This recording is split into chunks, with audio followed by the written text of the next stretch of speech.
क्या चीनी एक जहर है? जी हाँ, बिल्कुल ठीक सुना दोस्तों आपने। चीनी एक स्लो पॉइज़न है जो धीरे धीरे आपके शरीर को कमज़ोर और अंत में ख़त्म कर देता है।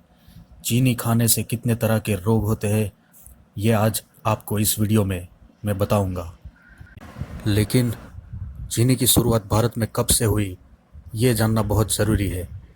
दोस्तों 1866 के पहले हर भारतीय सिर्फ और सिर्फ गुड़ खाता था।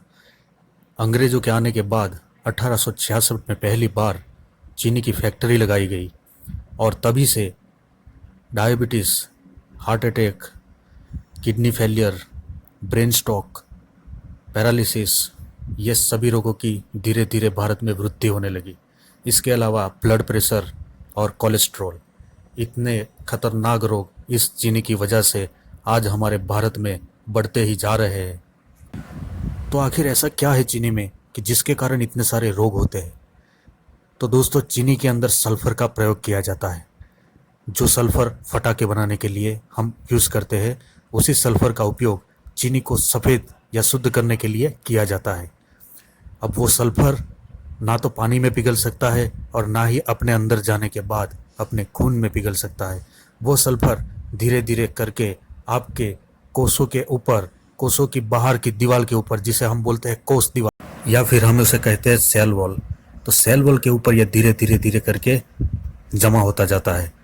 और एक समय ऐसा आता है कि सेल वॉल के ऊपर इतना सल्फर जमा हो जाता है कि आपने जो खुराक ली है, जो खुराक पची हुई है, वो अंत में सेल के अंदर नहीं पहुंच पाती है। क्योंकि खुराक का काम क्या है, पचने के बाद सेल के अंदर कणाभ सूत्र या मिटोकॉन्ड्रिया जिसे बोलते हैं, उसके अंदर जाने के बाद एटीपी में कन्वर्ट होना। लेकिन जब पची हुई खुराक आपके सेल के अंदर ही नहीं पहुंच पाएगी तो आपके अंदर एटीपी कहाँ से बनेगा? ये दीवार इस तरह से सल्फर ब्लॉक कर देता है कि आपका जो पचा हुआ खुराक है वो खून के अंदर ही घूमता रहता है। यानी कि जो आपकी शुगर है वो ब्लड के अंदर ही रहती है, उसका सेल के अंदर जाने के बाद यूज़ होता नहीं है। तो इस प्रकार आपके अंदर शुगर की मात्रा धीरे धीरे करके बढ़ती जाती है। इसका चित्र भी मैंने यहाँ पर प्रस्तुत किया है, आप देख सकते हैं।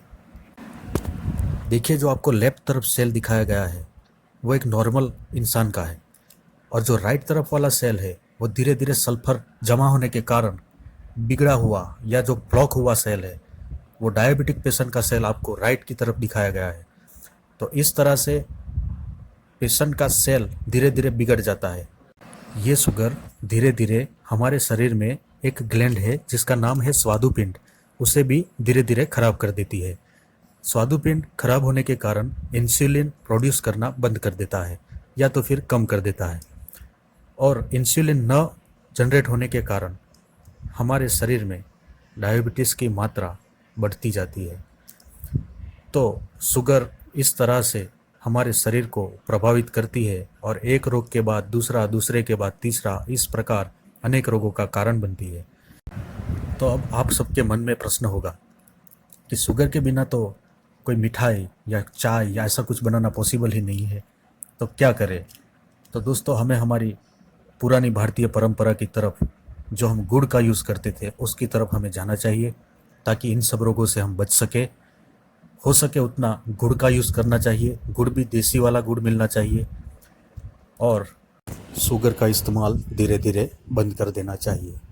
तो इस प्रकार हम हमारे रोगों के ऊपर काबू पा सकते हैं और हेल्दी जीवन जी सकते हैं। वीडियो अच्छी लगी हो तो कमेंट ज़रूर करना। धन्यवाद।